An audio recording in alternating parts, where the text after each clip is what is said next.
আসসালামু আলাইকুম রহমতুল্লাহি ওয়া বারাকাতুহু। ভাইয়ার আপনারা সবাই কেমন আছেন? আশা করি ভালো আছেন। আমরাও আলহামদুলিল্লাহ ভালো আছি।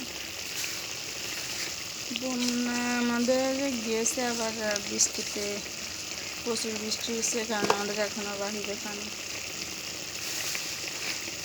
এখন আমি পাকঘরে রান্না করতে পারি না, এখানে রান্না করি।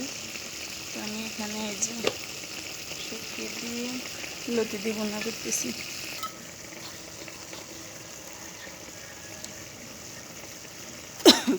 আমি এখানে আদা রসুনও দিচ্ছি, আবার গোটা রসুনও দিচ্ছি, কারণ শুটকির সাথে আমার গোটা রসুনটা অনেক পছন্দ, আমার কাছে ভালো লাগে।